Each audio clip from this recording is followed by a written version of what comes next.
Alors, pour permettre à mes concitoyens de comprendre le sens de la décision de la Cour constitutionnelle, permettez-moi, monsieur le journaliste, de revenir un tout petit peu sur l'historique de la création de la Cour constitutionnelle de la République gabonaise.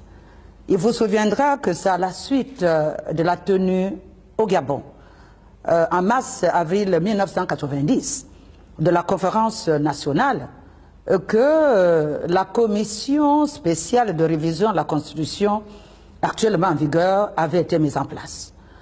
Cette commission avait pour rôle d'intégrer dans la Constitution aujourd'hui en vigueur, en dépit de quelques modifications qu'elle a subies depuis lors, d'intégrer donc dans la Constitution les recommandations pertinentes des participants à la conférence nationale de mars-avril 1990. Quel était l'objectif visé par les participants à la conférence nationale? Il s'agissait de restaurer le multipartisme, de mettre donc un terme au système monopartiste dans lequel le Gabon fonctionnait depuis 1968.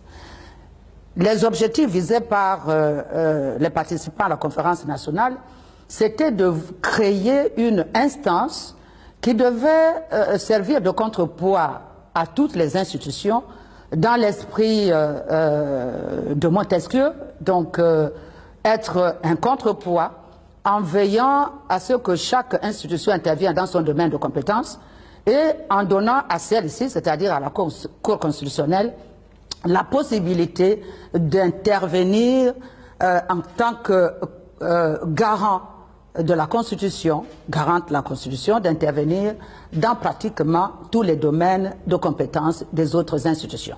Donc de contrôler aussi bien l'action de l'exécutif que l'action du législateur. Le deuxième objectif visé par les participants à la conférence nationale, c'est de confier à cette institution un rôle de veilleur au bon fonctionnement des institutions de la République. C'est ainsi que depuis fort longtemps, vous avez constaté que toutes les fois qu'une situation juridique nouvelle se présentait et qui n'était pas prévue dans un texte, que ce soit la Constitution ou un autre texte à valeur constitutionnelle, sur saisine des autorités, que ce soit le président de la République, le Premier ministre, le président du Sénat, le président de l'Assemblée nationale, un dixième des députés ou un dixième des sénateurs, la Cour constitutionnelle intervient toujours pour réguler, parce que, en un mot, la Cour constitutionnelle est l'organe régulateur du fonctionnement des institutions et de l'activité des pouvoirs publics. Ce n'est pas moi qui le dis, ce ne sont pas les membres de la Cour constitutionnelle qui le disent. Il s'agit bel et bien du constituant à travers l'article 83 de la Constitution, au terme duquel la Cour constitutionnelle est la haute juridiction en matière constitutionnelle, elle est juge de la constitutionnalité des lois, elle est juge de la régularité des élections, elle garantit les droits fondamentaux de la personne humaine, mais surtout, elle est l'organe régulateur du fonctionnement des institutions et de l'activité des pouvoirs publics. Outre les dispositions de l'article 83, vous avez également les dispositions de l'article 88, qui, elles, sont complétées par celles de l'article 60 de la loi organique sur la Cour constitutionnelle, qui, elle, prévoit qu'en dehors de toutes les autres compétences dévolues à la Cour constitutionnelle, celle-ci a le pouvoir d'interpréter la Constitution et les autres textes à valeur constitutionnelle en cas de doute ou de lacune. Je voudrais tout de suite rappeler aux uns et aux autres que en 2009, à la suite du décès du président Omar Bongo Ondimba, la Cour constitutionnelle de la République gabonaise, conformément aux dispositions de l'époque de l'article 10 de la Constitution, avait constaté la vacance du pouvoir, avait donc proclamé comme président par intérim le président du Sénat, alors Rose Francine Rogombe Etumba. Mais la Cour constitutionnelle, dans sa décision du 9 juin 2009, que tout le monde peut encore relire aujourd'hui, la Cour ayant constaté que l'article 10, à l'époque, comportait des lacunes, avait donc prévu tout un arsenal de dispositions pour permettre au président de la République par intérim d'accomplir sa mission dans la sérénité et en efficacité. C'est ainsi que, dans cette décision, la Cour avait précisé tout ce qui n'était pas prévu dans la Constitution, parce que justement, le rôle de la Cour en tant qu'organe régulateur de fonctionnement des institutions et de l'activité de pouvoir public, et à travers les dispositions pertinentes de l'article 88 de la même Constitution, complétée par celle de l'article 60 de la loi organique sur la Cour, est tenue de veiller à ce que les institutions fonctionnent régulièrement. Le simple fait de dire que c'est le président du Sénat qui assure l'intérim en cas de vacance de la présidence de la République ne pouvait pas permettre au président par intérim de présider les conseils des ministres, de prêter serment, de s'installer, voir ses bureaux à la présidence de la République. Vous avez bien suivi comment la transition de 2009 s'était déroulée. Et d'ailleurs, que ce soit au Gabon ou en dehors de la République gabonaise, des voix autorisées s'étaient levées pour féliciter la solidité des institutions de la République gabonaise.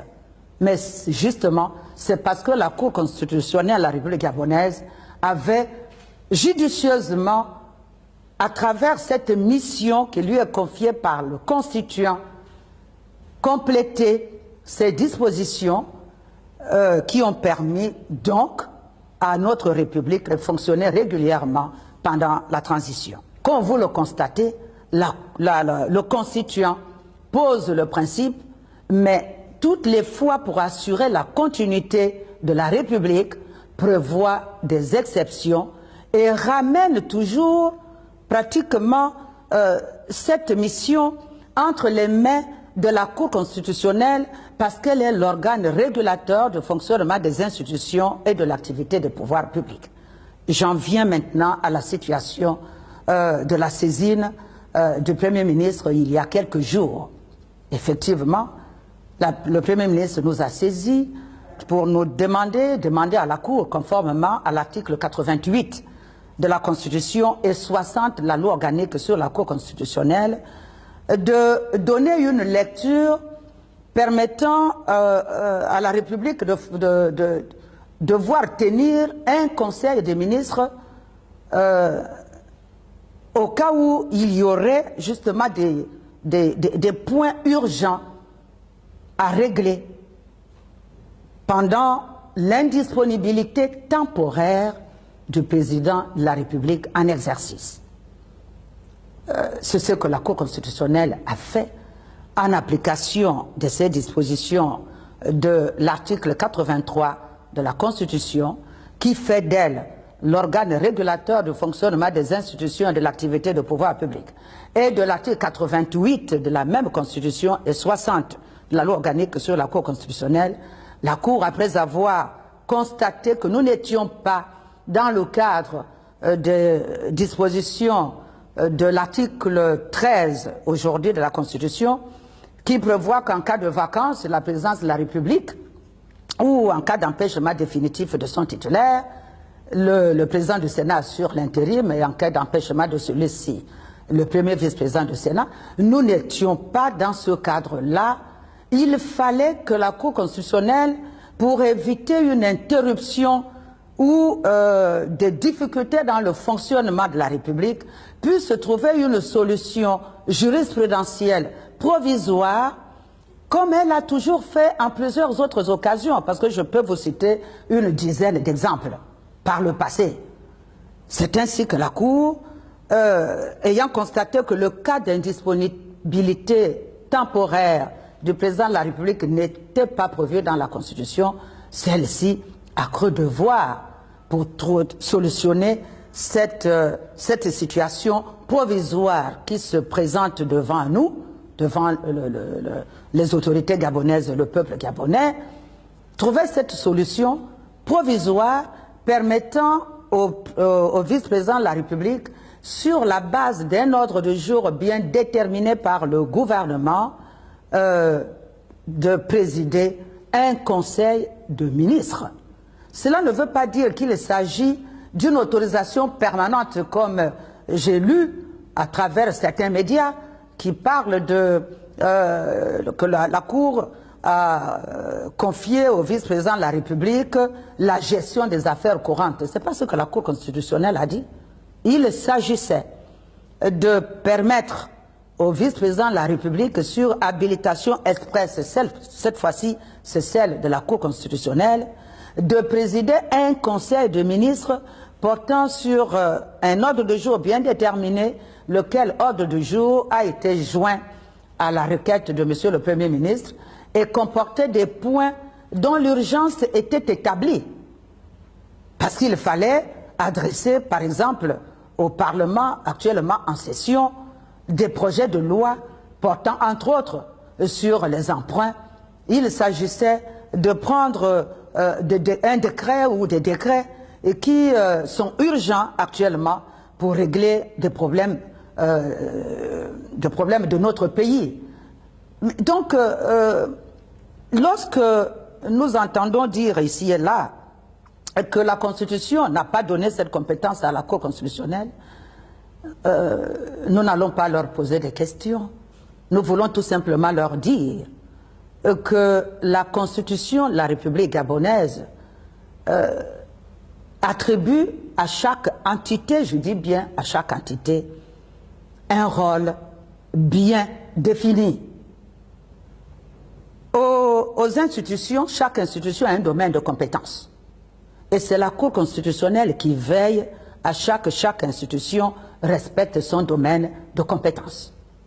Aux citoyens, une mission bien particulière également. Parce que dans la Constitution, on va vous dire que le citoyen élit ses représentants dans les différentes entités, que ce soit à la présidence de la République, que ce soit à l'Assemblée nationale, que ce soit au Sénat ou dans les collectivités locales. Donc le citoyen, il est électeur. Il est électeur, il va, puisqu'il est détenteur de la souveraineté nationale, par l'élection, il confie cette souveraineté nationale pour un temps donné à tel ou tel citoyen, pour intervenir en ces lieux et places, entre deux élections. Aux partis politiques, il est dit dans la Constitution que les partis politiques concourent à l'expression des suffrages. Et récemment encore, tous les partis politiques ont participé aux dernières consultations électorales en présentant des candidats dans différentes circonscriptions électorales. À la Cour constitutionnelle, le rôle d'interpréter la Constitution.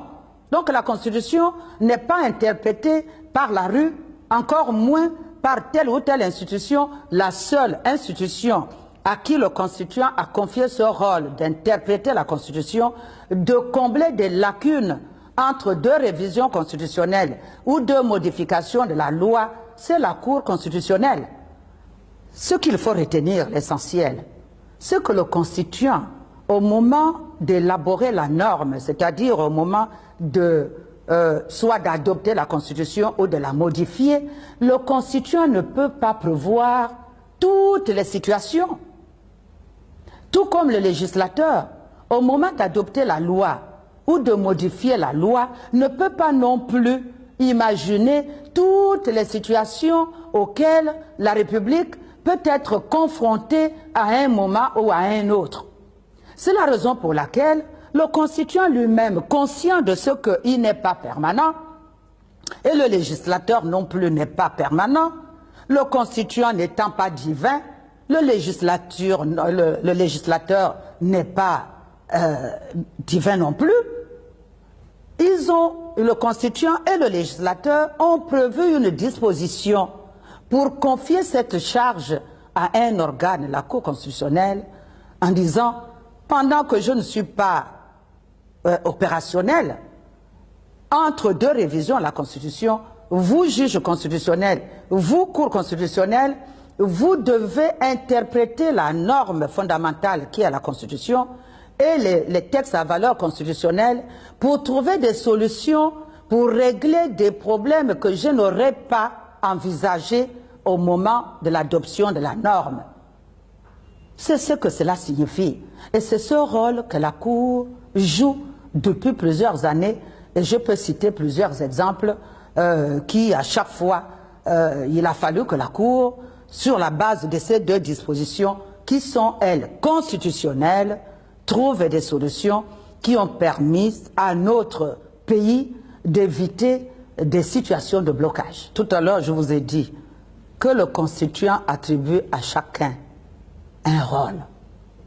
Et si chacun se limitait dans son rôle, on n'en serait pas là, dans la confusion de rôle et de genre. On accuse la Cour de quoi? En 2009, nous étions un 8 juin 2009, lorsqu'on avait appris avec consternation la disparition du président de la République en exercice, Omar Bongo Ondimba. Le lendemain, le 9 juin 2009, c'est bel et bien cette même Cour constitutionnelle qui s'est réunie et a constaté la vacance de la présidence de la République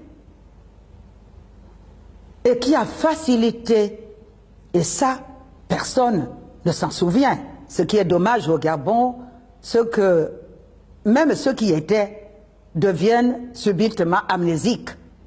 Mais je me dois de rappeler ce que les uns et les autres veulent oublier, que c'est cette même Cour constitutionnelle qui avait constaté immédiatement la vacance, le lendemain même, c'est-à-dire le 9 juin, la vacance de la présidence de la République. Et avait, le 10, reçu le serment de Rose Francine Rogombe en tant que président par intérim. La Cour constitutionnelle de la République gabonaise n'a violé aucune disposition de la Constitution. La Constitution elle-même prévoit que toutes les fois que le texte fondamental, c'est-à-dire la Constitution, ou les autres textes d'application de la Constitution, c'est-à-dire les textes à valeur constitutionnelle, n'ont pas pu régler une situation nouvelle, la Cour constitutionnelle, en tant qu'organe régulateur de fonctionnement des institutions et de l'activité des pouvoirs publics, trouve une solution pour régler le problème. Mais cela ne veut pas dire que la Cour constitutionnelle va remplacer le constituant, encore moins le législateur. Cette solution qui permet de régler une situation urgente et particulière, cette solution-là, le moment où le constituant sera convoqué à l'initiative soit du président de la République, soit des parlementaires, le constituant peut ou non confirmer cette solution qui, jurisprudentielle, j'entends, qui aura été prise par l'organe régulateur, c'est-à-dire la Cour constitutionnelle, pour régler une situation donnée. L'objectif ici étant de faire en sorte que la République ne s'arrête pas, qu'il n'y ait pas une crise institutionnelle. C'est pourquoi le constituant lui-même, je répète, que c'est l'article 83 de la Constitution et 88 de la même Constitution qui prévoit cette exception, je vais dire, aux principes qui sont posés dans la Constitution. Donc il n'y a pas du tout de violation de la Constitution. Il y a que la Cour constitutionnelle est là pour régler les difficultés qui se présentent à un moment donné, mais qui n'ont pas été prises en compte au moment de l'adoption des lois. Maintenant, ce qu'il propose de convoquer un référendum, mais le référendum est d'initiative, soit c'est le président de la République qui initie le référendum, ou les parlementaires. Mais là encore, la question qui est soumise au référendum est toujours soumise à la Cour constitutionnelle. Mais s'ils veulent le faire, ce référendum-là, c'est pour compléter la Constitution ou pour faire quoi? C'est la question que je leur pose. Pendant ce temps qu'on organise le référendum, que devient la République devant les urgences? Mais c'est la raison pour laquelle le constituant lui-même a pris le devant pour dire il peut y avoir dans le parcours normal de la vie d'un pays des situations urgentes qui doivent être réglées en urgence pour éviter justement des crises. Cour constitutionnelle, l'organe régulateur, vous intervenez pendant ce temps-là. Et après moi-même, par voie de référendum, pourquoi pas, le moment venu, je pourrais, moi, constituant, revenir sur ce que vous aurez décidé pour régler la situation, ou bien confirmer ce que vous aurez décidé pour régler la situation. Ce n'est pas la première fois que la Cour constitutionnelle fait une application stricte des dispositions de la Constitution. Mais le problème qui se pose, c'est le contexte. Vous savez que depuis 2 ans bientôt, nous tous, nous devenons fébriles. Donc on n'a pas le temps de lire l'ensemble des dispositions de la Constitution.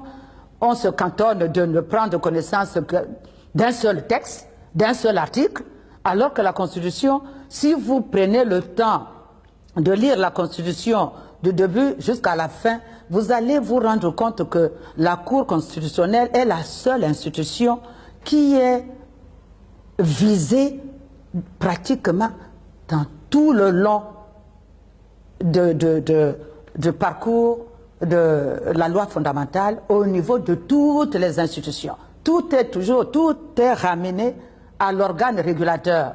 Il y a un député qui démissionne, ou il y a le décès d'un sénateur, mais c'est toujours la Cour constitutionnelle qui est saisie. Pourquoi? Le député tient son mandat du peuple souverain. Mais pourquoi lorsqu'il démissionne ou lorsqu'il décède, pourquoi on saisit la Cour constitutionnelle? Tout simplement parce qu'elle est l'organe régulateur du fonctionnement des institutions et de l'activité des pouvoirs publics. Il n'y a pas, ce rôle n'a pas été confié à 1000 institutions ou à 1000 personnes. Ce rôle, le constituant lui-même l'a confié volontairement, expressément, exclusivement à la Cour constitutionnelle de la République gabonaise. S'il y a une situation qui n'a pas été prévue par le constituant, conformément à la volonté du constituant, manifestée à travers les dispositions de l'article 88 de la Constitution et 83 de la même loi fondamentale, la Cour, saisie par les autorités compétentes, mais exercera toujours sa compétence. Il n'en saura être autrement. Ça s'est déjà produit par le passé. Mais c'est le constituant, c'est la vie normale de la nation. L'autorisation qui a été donnée dans la décision rendue avant-hier ne vaut que pour ce conseil, celui-ci. C'est toutes les fois que ce sera nécessaire, mais les autorités compétentes doivent suivre la même procédure, c'est-à-dire au cas par cas, saisir la Cour constitutionnelle. Donc il ne s'agit pas d'une autorisation permanente qui est donnée au vice-président de la République de se lever un bon matin, de convoquer un conseil des ministres. Parce que il n'a pas un domaine de compétence propre.